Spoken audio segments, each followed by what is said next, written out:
जय हिंद। देखिए फ्रेंड्स, अब इस वीडियो में हम समझेंगे एडमिनिस्ट्रेटिव रिलेशंस।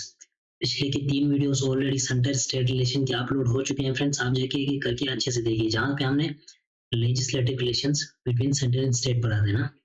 ये जो है पार्ट नंबर 4 तो video centre state relation administrative relation, जिसमें हम पढ़ेंगे फ्रेंड्स 3 टॉपिक को डिस्कस करने की कोशिश करते हैं। Distribution of executive power. Executive जो है ना फ्रेंड्स, पिछले वीडियोस में मैंने आपके साथ डिस्कस किया था लेजिस्लेशन, जहाँ पे नियम कानून को बनाया जाता है। अब एग्जीक्यूटिव यानी कि कोई लॉ होगा, उसको कैसे इम्प्लीमेंट होते हैं वो हम देखेंगे ना, सेंटर और स्टेट के बीच में। उसके साथ पढ़ेंगे friends obligation of states and the centre. क्या क्या ऑब्लिगेशन है स्टेट्स के ऊपर है ना, वो हम देखेंगे। And centre direction to the states, यानी कि जो हमारा केंद्र है ना, सेंटर कुछ डायरेक्शंस देते हैं स्टेट्स को, वो क्या क्या है आज के इस वीडियो में देखेंगे। लेकिन आगे बढ़ने से पहले अपने पास ये किताब खोल के रखिए फ्रेंड्स, लक्ष्मीकांत के लेटेस्ट एडिशन, जो कि 6 रिवाइज एडिशन है। ये वाली किताब है ना, 6 एडिशन भी एटलीस्ट होना चाहिए अगर आपके पास ये किताब नहीं है तो। चलिए फ्रेंड्स, लेकिन आगे बढ़ने से पहले चैनल को सब्सक्राइब जरूर कीजिए फ्रेंड्स। अपने शेयर फ्रेंड्स के साथ शेयर करिए जो किसी भी टाइप के एग्जाम्स के लिए तैयारी कर रहे हो और जीएस पढ़ना चाहते हो मेरे चैनल यानी लेट्स लर्न जीएस के साथ। चलिए फ्रेंड्स, आज के वीडियो को हम डिस्कस करते हैं administrative relations. Centre state relation की जो लेजिस्लेटिव रिलेशंस को हमने डिस्कस किया था, आज की इस वीडियो में हम पढ़ेंगे एडमिनिस्ट्रेटिव रिलेशंस है ना। देखिए फ्रेंड्स, जो आर्टिकल नंबर 256 की पिछले के वीडियोस में अगर हमने डिस्कस किया था ना फ्रेंड्स, आर्टिकल नंबर 245 टू 255 वो था आपके लेजिस्लेटिव रिलेशंस। 245 अनुच्छेद 245 से लेके 255 तक। अब अनुच्छेद 256 से लेके 263 यानी 263 तक कौन सा रिलेशंस आते हैं हमारे संविधान के अंदर? Administrative relations between centre and state. और पार्ट नंबर 11 तो है ही है ना, जो हमने लेजिस्लेटिव रिलेशंस में भी आपके साथ डिस्कस किया था। यानी कि article number 256 to 263 in part 11 of the constitution deal किसके साथ करते हैं? Administrative relations between centre in the states. यानी कि कोई नियम कानून बना के होगा, आप उसको ग्राउंड पे जाके एडमिनिस्टर करना यानी इम्प्लीमेंट करना है ना, यही आपके एडमिनिस्ट्रेटिव रिलेशन, जो article number 256 to 263 part number 11 of the constitution, ये आप याद रखिए। अब in addition there are various other articles pertaining to the same manner, यानी कुछ और आर्टिकल्स हैं जो हम आगे आगे डिस्कस करेंगे कौन कौन से आर्टिकल है ना फ्रेंड्स, वो आप याद रखिए। ये जो आपने लक्ष्मीकांत खोल के रखा होगा फ्रेंड्स, नीचे एक आर्टिकल टेबल दे रखा है ना, आर्टिकल नंबर 245 टू 255, जो कौन सा है? Centre state legislative relation at a glance. तो आपको अच्छे से पढ़ना होगा फ्रेंड्स। अब बहुत सारे आर्टिकल से आप एक जब नोट्स बनाने बैठेंगे ना फ्रेंड्स, तो आप नोट बनाते बनाते आपके सारे टाइम चले जाएंगे ना। दैट्स व्हाई आप इस टेबल को खुद पढ़िए। जैसे कि article number 245 extent of laws made by parliament and the legislation legislatures of states है ना, वो मैंने आपके साथ डिस्कस किया था। इस तरह से तो कुछ आर्टिकल्स को आपको याद रखना होगा, आप खुद पढ़ सकते हैं ना, ये जो टेबल दे रखा है। अब हम पढ़ेंगे फ्रेंड्स, ये एडमिनिस्ट्रेटिव रिलेशंस है, article number 256 to 263 part 11 of the constitution, ये आप याद रखिए। बिटवीन सेंटर एंड स्टेट्स, आप कोई नियम कानून जो लेजिस्लेशन में बनाया हो ना फ्रेंड्स, लेजिस्लेचर्स ने, अब उसको इम्प्लीमेंट करना, ग्राउंड पे इम्प्लीमेंट करना, उसी को हम कहते हैं एग्जीक्यूटिव है ना, एग्जीक्यूटिव पावर्स। अब वो हम देखेंगे फ्रेंड्स कैसे डिस्ट्रीब्यूट होते हैं बिटवीन सेंटर एंड स्टेट्स में। आपके है ना फ्रेंड्स, फर्स्ट है distribution of executive relations. Distribution of executive relations powers, sorry. The executive powers has been divided between center and states on lines of distribution of legislative powers except in few cases, है ना। जैसे हमने पिछले के videos में discuss किया था friends कि लेजिस्लेटिव जो पावर्स है ना, वो कैसे डिस्ट्रीब्यूट होते हैं, क्या होते हैं, वो मैंने आपके साथ अच्छे से डिस्कस किया था। उसी लाइन में हम डिस्कस करेंगे एग्जीक्यूटिव पावर कैसे होता है between centre and the state, मतलब कैसे डिवाइड करके रखा है हमारे संविधान में, क्या क्या है। फॉर एग्जाम्पल आप मान के चलिए कोई नियम कानून बनाया होगा, पार्लियामेंट ने बनाया होगा, आप उसके ऊपर कौन एग्जीक्यूट करेंगे, ग्राउंड पे कौन जाके उसको इम्प्लीमेंट करेंगे, ये सारी चीज हम इसमें पढ़ेंगे, यानी कि कैसे डिस्ट्रीब्यूट होते हैं। अब फ्यू केसेस में है ना फ्रेंड्स, कैसे होता है कि जैसे कोई नियम कानून स्टेट्स ने बनाया, पार्लियामेंट ने बनाया, अब उसके अंदर स्टेट्स के अंदर वो कौन करते हैं? स्टेट्स ही करते हैं ना, वहाँ पे पार्लियामेंट आके उसको एग्जीक्यूट नहीं करते। ये सारी चीज हम पढ़ेंगे क्या क्या केसेस है वो आगे जाके पढ़ेंगे ना फ्रेंड्स। अब जो हमारा जो है ना फ्रेंड्स, पूरे पार्लियामेंट जो है ना पूरे देश के लिए नियम कानून बनाते हैं, वो मैंने पहले की वीडियोस में आपके साथ डिस्कस किया था। अब एग्जीक्यूटिव ऑफ द सेंटर यानी कि हमारे केंद्र सरकार जो एग्जीक्यूट करते हैं ना पूरे देश के लिए एग्जीक्यूट करते हैं, यानी कि एग्जीक्यूटिव पावर की headed by council of ministers headed by prime minister, यानी कि पूरे देश के लिए पार्लियामेंट ने एक नियम कानून बनाया होगा। अब वो जाके एग्जीक्यूटिव पावर किसके पास है, हमारे council of ministers headed by prime minister, जो पूरे देश के लिए है ना पावर को कोई नियम कानून को जाके इम्प्लीमेंट करते हैं, यानी कि होल इंडिया के लिए हमारे किसके पास पावर है, हमारे सेंटर के पास है ना। बट कौन सी पावर, एग्जीक्यूटिव पावर, यानी कि किसी भी नियम कानून को इम्प्लीमेंट करना, यानी कि सारे पूरे देश के लिए कौन करते हैं, हमारे सेंट्रल गवर्नमेंट, ये आप याद रखिए। यानी कि central government whole of India के लिए पावर को क्या करते हैं, इम्प्लीमेंट करते हैं, है ना, कोई भी नियम कानून जो बनाया होगा। To the matters on which parliament has exclusive power of legislation, जो मैंने आपके साथ पिछले की वीडियोस में डिस्कस किया था कि अगर पार्लियामेंट ने कुछ नियम कानून बनाया होगा पूरे देश के लिए ना, अब ये सारे नियम कानून एग्जीक्यूट कौन करेंगे, हमारे सेंट्रल गवर्नमेंट। जो भी नियम कानून कोई यूनियन लिस्ट के अंदर होगा, यूनियन लिस्ट में है ना फ्रेंड्स, कोई भी नियम कानून बनाया होगा हमारे पार्लियामेंट ने, तो एग्जीक्यूट भी कौन करेंगे, हमारे सेंट्रल गवर्नमेंट है ना। क्यों, क्योंकि वो सेंट्रल गवर्नमेंट के पास ही जाएंगे, पूरे देश के लिए बनाते हैं। अगर वो किसमें होगा, आपके यूनियन लिस्ट फर्स्ट, यानी कि वो सारे मैटर्स जिसमें पार्लियामेंट नियम कानून बनाते हैं ना। अब पार्लियामेंट नियम कानून बनाने के बाद एग्जीक्यूटिव कौन करते हैं, यानी कि इम्प्लीमेंट कौन करते हैं, हमारे पार्लियामेंट ही है ना। एग्जीक्यूटिव यानी उसके अंदर council of ministers headed by prime minister, first point. Second क्या है ना फ्रेंड्स, उसके साथ साथ हमारे पार्लियामेंट के पास क्या पावर है, to the exercise of rights authority and jurisdiction conferred on it by treaty और एग्रीमेंट, यानी कि किसी दूसरे देश के साथ कोई ट्रीटी होगा, कोई एग्रीमेंट होगा, वो सारे भी अगर कुछ नियम कानून होगा है ना, किसी के साथ ट्रीटी बनाना, एग्रीमेंट लिखना, उसमें कुछ नियम कानून होगा था, तो उसके बाद एग्जीक्यूट करना है ना, उसको इम्प्लीमेंट करना, वो भी किसके पास जाएंगे, हमारे ऑब्वियसली पार्लियामेंट के पास जाएंगे ना। तो ये है आपके फर्स्ट पॉइंट। फर्स्ट पॉइंट क्या है ना फ्रेंड्स, किसी भी नियम कानून को सेंट्रल गवर्नमेंट ने बनाया होगा, और वो किस लिस्ट के अंदर होगा, यूनियन लिस्ट के अंदर होगा, किसी भी मैटर को लेके एग्जीक्यूट भी कौन करेंगे, हमारे central government, first point. Second क्या है ना फ्रेंड्स, कोई एग्रीमेंट होगा, ट्रीटी होगा किसी दूसरे कंट्री के साथ है ना, वो किसके पास जाएंगे, हमारे सेंट्रल गवर्नमेंट के पास। तो ये जो है ना फ्रेंड्स, दो एक्सक्लूसिव पावर है हमारे पार्लियामेंट के पास। उसके साथ साथ कोई एग्जीक्यूटिव पावर जो स्टेट लेजिस्लेचर ने बनाया होगा ना कोई नियम कानून। अब कोई स्टेट होगा, आप मान के चलिए पंजाब स्टेट है ना, पंजाब के लेजिस्लेचर ने कुछ नियम कानून बनाया होगा अपने स्टेट के अंदर, वो लॉ क्या होगा ना फ्रेंड्स, वो लॉ वहां के पंजाब के ही एग्जीक्यूटिव पावर, यानी कि वहां के council of minister headed by chief minister ही उसको इम्प्लीमेंट करेंगे। और पंजाब के है ना फ्रेंड्स, पंजाब के स्टेट के बाहर यानी हरियाणा बोलो आप है ना, राजस्थान में जाके वो नहीं कर सकते। But on the other side हमारे पार्लियामेंट के पास ये पावर है कि पूरे देश के लिए किसी भी नियम कानून को बनाते हैं और उसको जाके इम्प्लीमेंट करते हैं ग्राउंड पे, है ना। तो ये है फ्रेंड्स आपके, इसका क्या मतलब है, कोई अगर स्टेट लिस्ट के अंदर कोई किसी भी स्टेट, भारत के कोई भी राज्य जो है ना फ्रेंड्स नियम कानून बना रहे हैं अपने लेजिस्लेचर के थ्रू, उसको एग्जीक्यूट करेंगे अपने अपने स्टेट्स में, है ना, उसको ग्राउंड पे इम्प्लीमेंट करेंगे। तो ये मीन्स क्या है ना फ्रेंड्स, स्टेट्स के अपने डिस्ट्रीब्यूशन है, और यूनियन कैसे बना सकते हैं पूरे देश के लिए, स्टेट्स के अपने अपने नियम कानून को अपने स्टेट्स में खुद एग्जीक्यूट करना, उसको यानी इम्प्लीमेंट करना। तो ये है फ्रेंड्स, जैसे हमने पिछले की वीडियोस में डिस्कस किया था वैसे ही सेम है ना। बोलने का क्या मतलब है, कोई भी स्टेट अगर अपनी स्टेट लिस्ट के अंदर किसी भी मैटर पे नियम कानून बना रहे हैं ना, उसको बनाने के बाद एग्जीक्यूटिव जो है ना वो अपने पास ही होता है ना, यानी कि कोई दूसरा स्टेट आके उस पर एग्जीक्यूट नहीं करेंगे, यानी कि पार्लियामेंट। अब कुछ एक्सेप्शन जो हम नीचे नीचे डिस्कस करेंगे फ्रेंड्स, मगर जो स्टेट अपना नियम कानून बना रहे हैं ना, वो अपने स्टेट में खुद एग्जीक्यूट करेंगे, यानी कि इम्प्लीमेंट करेंगे ना। तो ये है आपके, similarly the executive power of state extend to its territory in respect on matters on which state legislature have exclusive power of legislation, the subjects enumerated in state list, यानी कि उस सब्जेक्ट्स के अंदर जो उस स्टेट लिस्ट के अंदर कोई नियम कानून होगा, उस स्टेट लेजिस्लेचर ने उस स्टेट लिस्ट के अंदर कोई भी सब्जेक्ट्स के ऊपर कुछ नियम कानून बनाया होगा ना, उसको एग्जीक्यूटिव कौन करेंगे, वहां के पर्टिकुलर स्टेट। तो ये आप याद रखिए।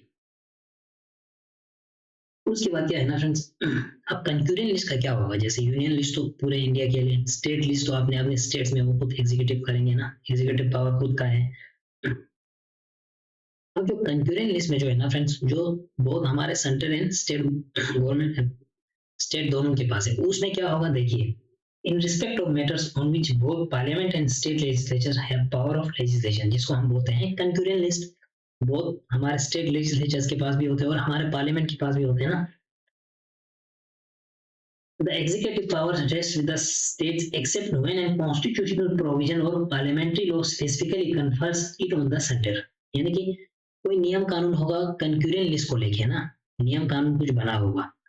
अब आपको लगेंगे ना फ्रेंड्स कि कंक्यूरेंट लिस्ट होगा तो हमारे पार्लियामेंट के पास ज्यादा पावर है, तो पार्लियामेंट के पास ज्यादा एग्जीक्यूटिव पावर होगा, यानी कि उस नियम कानून को इम्प्लीमेंट करने का जो पावर है ना वो पार्लियामेंट के पास जाएंगे। बट ऐसा नहीं है, यहाँ पे देखिए यहाँ क्या होता है, कोई नियम कानून होगा बिटवीन, वो स्टेट ने भी बनाया होगा और हमारे पार्लियामेंट ने भी बनाया होगा, है ना फ्रेंड्स।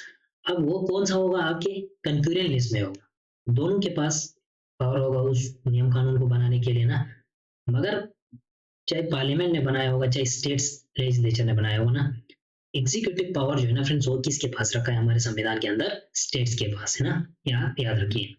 ये इंपॉर्टेंट पॉइंट है, क्यों, क्योंकि कंक्यूरेंट लिस्ट में अगर होगा तो हमें लगता है ना पार्लियामेंट के पास होगा, नहीं, ये किसके पास एग्जीक्यूटिव पावर है, हमारे स्टेट्स के पास। एक्सेप्ट क्या है ना फ्रेंड्स, कोई कॉन्स्टिट्यूशनल प्रोविजन होगा, है ना, कोई संवैधानिक कुछ बड़ा प्रोविजन होगा ना, तभी जाके पार्लियामेंट के पास जाएंगे। अदरवाइज जो कोई नॉर्मल कुछ नियम कानून बना के आ रहा है ना, वो कंक्यूरेंट लिस्ट के अंदर होगा। तो एग्जीक्यूटिव पावर किसके पास है, हमारे स्टेट्स के पास, ना कि हमारे पार्लियामेंट के पास। एक्सेप्ट क्या है, कुछ बड़ा संवैधानिक प्रोविजन होगा और पार्लियामेंट को वो लॉ स्पेसिफिकली कन्फर दे दिया होगा ऑलरेडी पहले से, है ना, तभी जाके पार्लियामेंट आगे आएंगे, है ना, उस चीज को एग्जीक्यूटिव पावर तब जाके पार्लियामेंट के पास होगा। अदरवाइज कोई नॉर्मल कोई नियम कानून बना के आ रहे हैं ना फ्रेंड्स, तो वो स्टेट कंक्यूरेंट लिस्ट के अंदर होगा। एग्जीक्यूटिव पावर हमारे संविधान में किसके पास दे रखा है, हमारे स्टेट्स के पास, ना कि हमारे पार्लियामेंट के पास। एक्सेप्ट मैंने आपको क्या बोला, कुछ कॉन्स्टिट्यूशनल प्रोविजन होगा और पार्लियामेंट को पहले से ही कन्फर करके रखा होगा, दे रखा होगा, तभी जाके वो पार्लियामेंट के पास जाएंगे। अदरवाइज कंक्यूरेंट लिस्ट में कोई नियम कानून बना के उसको एग्जीक्यूटिव जो पावर है ना, इम्प्लीमेंट करने की जो पावर, वो किसके पास है, हमारे स्टेट्स के पास। ये आप याद रखिए। इसका क्या मतलब है ना फ्रेंड्स, कंक्यूरेंट लिस्ट के अंदर किसी भी सब्जेक्ट्स को लेके नियम कानून बना रहा है, दो enact by the parliament, enact किया होगा हमारे पार्लियामेंट ने, is executed by the states, but execute उसको कौन करेंगे, हमारे स्टेट्स। यही इसमें समझने वाले पॉइंट्स है फ्रेंड्स। आप इस पॉइंट्स को अच्छे से याद रखिए ना, ये बहुत ही मतलब इंपॉर्टेंट पॉइंट है, ये आपको किसी भी एग्जाम में पूछे जा सकते हैं ना। यानी कि कंक्यूरेंट लिस्ट में किसी भी सब्जेक्ट्स को लेकर नियम कानून बना रहे हैं ना, उसको एग्जीक्यूट करने का पावर किसके पास दे रखा है, हमारे स्टेट्स के पास, ना कि पार्लियामेंट के पास, है ना। एक्सेप्ट कुछ एक्सेप्शन है यहाँ पे। एक्सेप्ट क्या है, अगर कोई कॉन्स्टिट्यूशनल प्रोविजन होगा या पार्लियामेंट को कन्फर करके रखेंगे, यानी कि दे रखा होगा ऑलरेडी कि पार्लियामेंट उसको जाके एग्जीक्यूट करेंगे, तभी जाके पार्लियामेंट के पास होगा। अदरवाइज कोई नियम कानून बना के आ रहा है कंक्यूरेंट लिस्ट के किसी सब्जेक्ट के ऊपर, है ना, वो एग्जीक्यूट कौन करेंगे, हमारे स्टेट्स। यानी कि स्टेट्स को यहाँ पे थोड़ा ताकत दे रखी है ना, इतना तो आप समझ सकते हो। एक्सेप्ट व्हेन द कॉन्स्टिट्यूशन और पार्लियामेंट हैज डायरेक्टेड अदरवाइज, है ना, पार्लियामेंट को डायरेक्ट मतलब दे रखा होगा, तभी जाके पार्लियामेंट को ये एग्जीक्यूट कर सकते हैं। कंक्यूरेंट लिस्ट को जाके मैं बोल रहा हूँ, है ना। मगर अगर जो सिंपल में जो है ना फ्रेंड्स, सिंपल में किसके पास पावर है, एग्जीक्यूटिव पावर, कंक्यूरेंट लिस्ट के नियम कानून को एग्जीक्यूट करने का हमारे स्टेट्स के पास। एक्सेप्ट कॉन्स्टिट्यूशनल प्रोविजंस और पार्लियामेंट को, उसको है ना, हमारे पार्लियामेंट को उस एग्जीक्यूटिव पावर को कन्फर करके रखा, तभी जाके हमारे पार्लियामेंट क्या करेगी, एग्जीक्यूट करेगी। अदरवाइज किसके पास पावर है, हमारे स्टेट्स के पास, ये आप याद रखिए। यानी कि डिस्ट्रीब्यूशन ऑफ एग्जीक्यूटिव पावर में क्या है, यूनियन लिस्ट में कोई नियम कानून बना रहा है तो ये हमारे सेंट्रल गवर्नमेंट उसको एग्जीक्यूट करेंगे। स्टेट लिस्ट में तो स्टेट लिस्ट में कोई सब्जेक्ट के ऊपर नियम कानून बन रहा है तो हमारे स्टेट्स करेंगे ना, अपने अपने स्टेट्स बाउंड्री के अंदर। कंक्यूरेंट लिस्ट में क्या है, कोई नियम कानून बना रहा हूँ किसी सब्जेक्ट्स के कंक्यूरेंट लिस्ट के अंदर, उसको एग्जीक्यूटिव पावर जो है ना फ्रेंड्स हमारे स्टेट्स को दे रखा है, एक्सेप्ट कोई कॉन्स्टिट्यूशनल प्रोविजन और पार्लियामेंट को ऑलरेडी कन्फर करके रखा होगा ना, तभी जाके एग्जीक्यूटिव पावर किसके पास जाएगा, पार्लियामेंट की। अदरवाइज कोई भी नियम कानून कंकरेंट लिस्ट में बन रहा है ना, उसको एग्जीक्यूट कौन करेंगे, हमारे स्टेट्स, अपने अपने स्टेट्स में कंकरेंट लिस्ट को खुद करते हैं ना। कोई भी नियम कानून अगर वो पार्लियामेंट ने भी बनाया होगा ना, उसको एग्जीक्यूट कौन करेंगे, हमारे स्टेट्स ही, यानी कि स्टेट्स को थोड़ा बहुत पावर दे रखा है। तो ये है फ्रेंड्स आपकी distribution of executive power. Second है आपके obligation of states in the centre. इसके बाद क्या है ना फ्रेंड्स, हमारे संविधान के अंदर दो रिस्ट्रिक्शंस ऐसे दे रखा है एग्जीक्यूटिव पावर ऑफ स्टेट्स, यानी कि स्टेट्स को रिस्ट्रिक्शन दे रखा है। ऑन अदर साइड आप देखिए ये क्या क्या दो ऑब्लिगेशंस ऐसे हैं, रिस्ट्रिक्शंस ऐसे हैं, है ना, जो हमारे संविधान ने स्टेट्स को रोक के रखा है एग्जीक्यूटिव पावर में। वो क्या क्या है, और इस मतलब रोक के रखा है बोलने का क्या मतलब है, स्टेट्स को रोक के रखना, इसका क्या मतलब हुआ, सेंटर को बहुत ज्यादा इम्पल्स को the centre for exercising it's executive power in unrestricted manner, यानी कि दो है ना फ्रेंड्स रिस्ट्रिक्शंस हमारे स्टेट के एग्जीक्यूटिव पावर को हमेशा रोकता है। इसका क्या मतलब है, पार्लियामेंट के हमारे यानी कि हमारे सेंटर को ज्यादा पावर है ना, और पार्लियामेंट को इन चीजों पावर्स को यूज करने का कोई रिस्ट्रिक्टेड नहीं है, यानी कि वो किसी चीज से वो सेंटर नहीं रोकते हैं ना, किसी भी नियम कानून को एग्जीक्यूट, जो हम देखेंगे क्या क्या है। बट बोलने का क्या मतलब है ना फ्रेंड्स, कोई नियम कानून बना होगा, अब उसमें यहाँ पे क्या है ना, संविधान के अंदर दो रिस्ट्रिक्शंस ऐसे हैं जो हमारे एग्जीक्यूटिव पावर ऑफ स्टेट्स को हमेशा रोकते हैं। रोकने का क्या मतलब हुआ, सेंटर को वो पावर सीधा चला जाता है ना। वो क्या क्या है देखिए, कोई भी executive power of every state is to be exercise in such a way, यानी कि कोई एग्जीक्यूटिव पावर स्टेट्स, कोई भी पर्टिकुलर स्टेट है ना फ्रेंड्स, उसको किसी भी पावर को एग्जीक्यूट करना होगा, इम्प्लीमेंट करना होगा, तो उस स्टेट को क्या ख्याल रखना है, is to ensure compliance with the laws made by the parliament and any existing law which apply in the state, यानी कि जो वो वाले नियम कानून जो पार्लियामेंट ने बनाया होगा ना फ्रेंड्स, किसी भी स्टेट को आप मानिए, समझने की कोशिश करिए, कोई स्टेट होगा वो अपने कुछ नियम कानून बना के उसको एग्जीक्यूट करना होगा। अब उस स्टेट को क्या ध्यान रखना है, उसको कंप्लियंस देना है ना, यानी कि उसको मानना है वो वाली नियम कानून जो पार्लियामेंट ने उस सब्जेक्ट के ऊपर ऑलरेडी बना रखा हुआ है ना, उसको हमेशा ध्यान रखना है, तभी जाके वो अपने एग्जीक्यूटिव पावर को यूज कर सकते हैं, है ना। बोलने का क्या मतलब है ना फ्रेंड्स, आप इस पॉइंट को अच्छे से समझने की कोशिश करिए।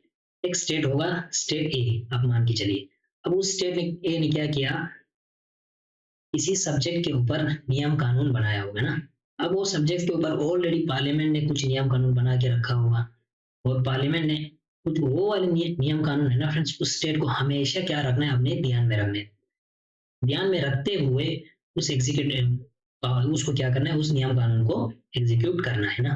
अगर ध्यान में नहीं रखा ना फ्रेंड्स, उसके हिसाब से फिर क्या होता है वो हम नीचे डिस्कस करेंगे, यानी कि उसको कंप्लियंस हमें हमेशा रखना है, इंश्योर करना है कंप्लियंस को, इसके लो को वो वाले लो जो पार्लियामेंट ने बना के रखा होगा, और ऑलरेडी बना किसी नियम कानून ऑलरेडी होगा उसके ऊपर, उस सब्जेक्ट के ऊपर, तब जब वो स्टेट अपने स्टेट के अंदर उस नियम कानून को अप्लाई करने जा रहे हैं ना, तभी उसको हमेशा ध्यान में रखना है कि हाँ भाई इसके ऊपर क्या है, ऑलरेडी नियम कानून है पार्लियामेंट की, इसको भी हमें क्या रखना है, ध्यान रखना है। ये फर्स्ट ऑब्लिगेशन है। सेकंड क्या है ना friends, is not to impede और prejudice the exercise of executive power of the centre in the state, है ना, यानी कि कोई स्टेट जो है ना फ्रेंड्स वो इम्पीड नहीं कर सकते हैं अपने executive power of centre in the state, यानी कि मतलब खिलाफ नहीं जाना होगा किसके, हमारे सेंटर ने बनाए हुए नियम कानून को, है ना फ्रेंड्स, अपने स्टेट के अंदर कोई एग्जीक्यूटिव पावर उनको यूज करना होगा, but on the other side हमारे सेंटर ने बनाए हुए नियम कानून को इम्पीड नहीं करना है, यानी और प्रेजुडाइज नहीं करना है ना। बोलने का क्या मतलब है ना फ्रेंड्स, स्टेट्स को हमेशा ये ध्यान रखना है कि जब वो अपना एग्जीक्यूटिव पावर यूज कर रहे हैं ना, हमेशा सेंटर की जो एग्जीक्यूटिव पावर को हमने क्या अपने ध्यान में रखते हुए फिर उसको तभी जाके वो एग्जीक्यूट कर सकते हैं ना। बोलने का क्या मतलब है उनको इम्पीड नहीं करना है ना। तो ये है फ्रेंड्स आपके कुछ दो ऑब्लिगेशंस। फॉर्मल जो वन है ना, जो हमने पहले डिस्कस किया था, वो क्या है, जनरल ऑब्लिगेशन है पूरे स्टेट्स के ऊपर। सेकंड जो है ना वो इम्पोज स्पेसिफिक ऑब्लिगेशंस, यानी कि कोई स्टेट, कोई भी पर्टिकुलर स्टेट आप मान के चलिए कुछ नियम कानून बना के लेके आ रहा होगा ना, उसको पार्लियामेंट ने बनाए हुए नियम कानून को इम्प्लीट नहीं करना है। ये क्या है, स्पेसिफिक ऑब्लिगेशन है ना, on the state not to hamper the executive power to the centre of the centre, यानी कि जो हमारे एग्जीक्यूटिव पावर ऑफ सेंटर का जो एग्जीक्यूटिव पावर है ना फ्रेंड्स, उसको हेम्पर नहीं कर सकते। ये क्या है, एक स्पेसिफिक ऑब्लिगेशन है पूरे देश के स्टेट्स के ऊपर है ना। यानी कि ये दो जो बात डिस्कस किया था ना फ्रेंड्स, इसको हमेशा ये क्या करना है, स्टेट्स को ध्यान में रखते हुए काम करना है, यानी कि एग्जीक्यूटिव पावर को यूज करना है। तो ये है दो पॉइंट्स है ना friends. In both the cases जो हमने केसेस डिस्कस किया था ना friends, the executive power of centre extend to giving a such directions to the state as are necessary for the purpose, यानी कि किसी भी नियम कानून को बनाने से है ना फ्रेंड्स, क्या करना है कुछ है ना फ्रेंड्स, हमारे सेंटर जो है ना क्या करते हैं, हमारे सारे स्टेट्स को डायरेक्शन देते हैं, और सारे स्टेट्स को इस डायरेक्शन को क्या करना है, एक्सेप्ट करना है, मानना है ना, किसी भी नियम कानून को लेके आने से या लेके आने के बाद। ये आप समझ सकते हो, यानी कि सेंटर की एग्जीक्यूटिव पावर को मतलब वो नजरअंदाज नहीं कर सकते ना।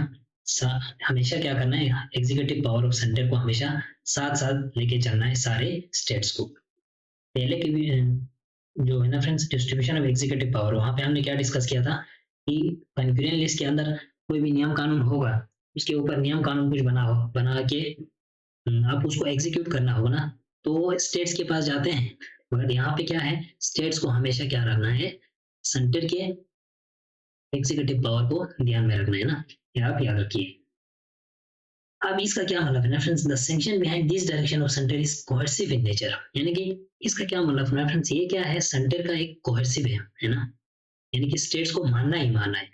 अगर किसी भी स्टेट ने नहीं माना ना, उनका किसी भी स्टेट ने इस चीज को, इस बात को, ये जो दो एप्लीकेशन है इसको नहीं माना, तो आर्टिकल 365 क्या बोलता है, वहां पे क्या लगने का फिर पूरा पूरा चांस रहता है, प्रेसिडेंट रूल, यानी कि the president to hold that situation arising in which the government of state cannot be carried on in accordance with the provision of the constitution, यानी कि फिर हमारा आर्टिकल 365 क्या बोलते हैं, अगर किसी भी स्टेट ने इस ये जो दो एप्लीकेशंस को नहीं माना ना, तो प्रेसिडेंट क्या कर सकते हैं, हमारे राष्ट्रपति जी एक ऐसा सिचुएशन अराइज कर सकते हैं उस स्टेट के अंदर कि वो स्टेट के अंदर क्या हो जाएगा, सरकार गिर जाएगी ना, अगर ये दो एप्लीकेशंस नहीं माने तो प्रेसिडेंट ये बोल सकते हैं कि हमारे जो संविधान के जो प्रोविजंस है ना, वो स्टेट जो है ना फ्रेंड्स, वो हमारे संविधान के प्रोविजंस को अपने स्टेट्स के अंदर एक्सेप्ट नहीं कर रहे हैं ना, तो ये मतलब हमारे प्रेसिडेंट बोल सकते हैं आर्टिकल 365 के हिसाब से, और उसके साथ साथ आर्टिकल 356 को यूज करते हुए उस स्टेट के अंदर हमारे प्रेसिडेंट के पास ये पावर है कि क्या कर सकते हैं, प्रेसिडेंट रूल इम्पोज कर सकते हैं। कब, अगर वो वाले स्टेट्स ना, अगर ये जो एप्लीकेशंस दो हमने डिस्कस किया एक्सेप्ट नहीं किया, तो आर्टिकल 365 के हिसाब से प्रेसिडेंट के पास ये पावर है कि उस स्टेट के अंदर ऐसा कुछ सिचुएशन क्रिएट करे कि वहां की सरकार है ना गिर जाए, और उसके साथ साथ फिर क्या कर सकते हैं, आर्टिकल 356 को यूज करते हुए प्रेसिडेंट वहां प्रेसिडेंट रूल इम्पोज कर सकते हैं। तो ये दो एप्लीकेशन बहुत ही जरूरी है, दैट्स वाई ये इसको हम बोलते हैं ना फ्रेंड्स, कोहर्सिव इन नेचर, उस स्टेट को मानना ही मानना है ना। आई होप यहाँ तक आपने समझे होंगे ना फ्रेंड्स, ये टॉपिक थोड़ा ट्रिकी है फ्रेंड्स, इस चीज को आप समझने की कोशिश करिए। पूरे ही ट्रिकी क्वेश्चन मतलब टॉपिक से बहुत सारे क्वेश्चंस पूछे जाते हैं। उसके बाद है फ्रेंड्स आपके लास्ट टॉपिक आज का है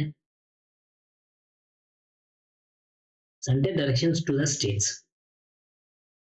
जो हमने दो केसेस ऊपर पढ़ा था friends, the centre is empowered to give direction to states with regard to the exercise of their executive power in the following matters. ये यहाँ पे कुछ 3-4 मैटर्स है फ्रेंड्स, उस उन मैटर्स में क्या कर सकते हैं, हमारे सेंटर जो है ना फ्रेंड्स, स्टेट्स को डायरेक्शन दे सकते हैं। फर्स्ट क्या है, the construction and maintenance of means of communication, है ना, कहीं पे कुछ टावर खड़ा करना होगा ना, मीन्स ऑफ कम्युनिकेशन बहुत सारे रेडियो इलेक्ट्रॉनिक की को लेके किसी भी चीज के कंस्ट्रक्शन, उनके मेंटेनेंस, ये सारे डायरेक्शन जो है ना वो सेंट्रल गवर्नमेंट किसको डायरेक्शन दे सकते हैं, हमारे स्टेट्स को, है ना, कि भाई आप वहां पे जाके इतने मतलब बीएसएनएल के है ना टावर आप खड़ा करिए, इनको ऐसे मेंटेनेंस रखिए, ये सारे डायरेक्शन कौन देते हैं, हमारे सेंटर, किनको, हमारे स्टेट्स को।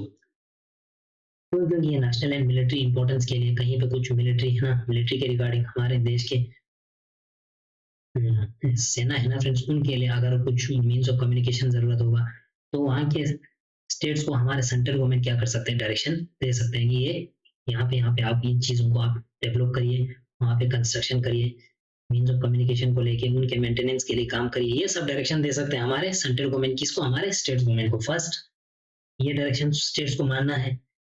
सेकंड क्या है ना friends, protection of railways with in the state, कि रेलवे जो है ना फ्रेंड्स, पूरे देश भर के रेलवे, उनके प्रोटेक्शन और मेंटेनेंस के लिए स्टेट्स को डायरेक्शन दे सकते हैं कि आप यहाँ पे इतने रेलवे लाइन मतलब ठीक करिए, ये है ना, आप ये समझ सकते हो फ्रेंड्स, ये अपने आप में एक डायरेक्शन से from centre towards the states के लिए ना। थर्ड क्या है ना friends, provision of adequate facilities for instruction in mother tongue at the primary stage of education to children belonging to linguistic minority groups in the state, यानी कि जो linguistic group minority जो होता है ना फ्रेंड्स, जिनकी भाषा बहुत ज्यादा कम बोले जाते हैं, उनके लिए क्या कर सकते हैं, हमारे सेंट्रल गवर्नमेंट स्टेट को ये डायरेक्शन दे सकते हैं कि वहाँ जो लिंग्विस्टिक ग्रुप ऑफ स्टूडेंट्स है ना, उनके लिए क्या करिए, उनके मदर टंग ही उनको प्राइमरी एजुकेशन उन तक पहुंचा